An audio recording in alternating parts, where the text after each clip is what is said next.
Umamin ka na. Wala naman ako alam sa sinasabi mo. Bata! Imposibleng wala kang alam eh.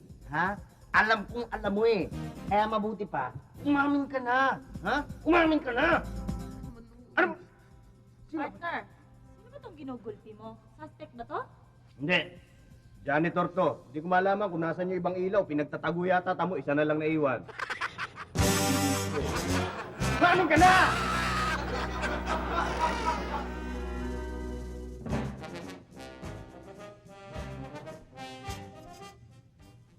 Umamin ka na.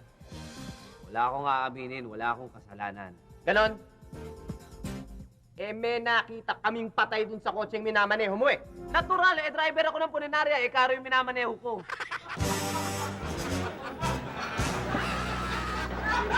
Hanggang matigas ang ulo mo.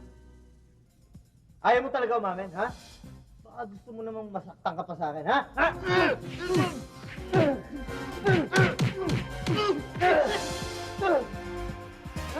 Ano? Ha? Sino? Di ka amin? Amin na po ako! Amin ka na! Ako na! Ako na! Ano? Ako ang pumatay! Ikaw ang pumatay? Ikaw ang pumatay? Oo! Naku, sorry. Hindi pala ikaw yung suspect eh. Shoplifter yung hanap namin eh. Sige, laya ka na.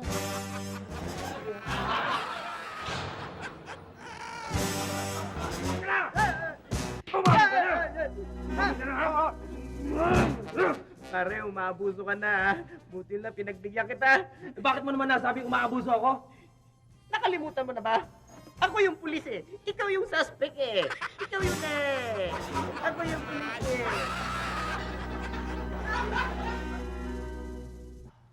Aamin ka ba o hindi? Sinabi ng hindi. Talagang matigas ka. Aray! Aling pulis, pwede mo ba magtanong? Hindi ako pulis dito siya. Bakit siya ang ini-interrogate niyo? Sino ba kayo? Asawa niya, pinapaamin ko ng walang yan to dahil hindi ko alam kung saan natulog kagabi. Hindi na naman umuwi ng bahay.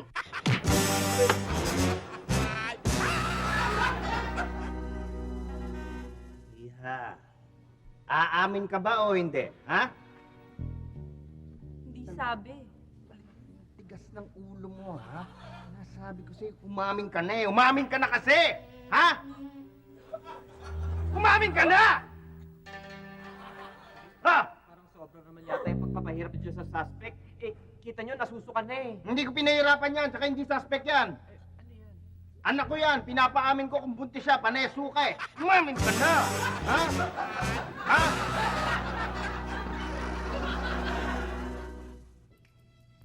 Maniwala kayo sa akin. Talagang may saksak na yung biktima nang dumating ako doon. Hindi ka sumaksak? Hindi? Hindi. May nakakita sa'yo nung saksakin mo yung biktimang yun? Paano mo ipapaliwanag yun? Lalakawin ko sana yung panaksak. Bigla may dumating. So, ibinalik ko na lang yung panaksak sa tiyan niya.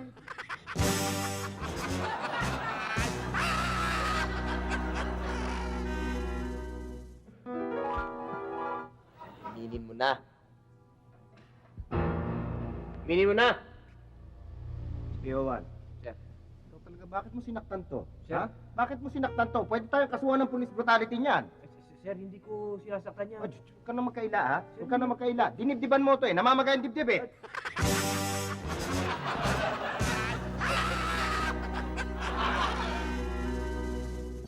Umamin ka na.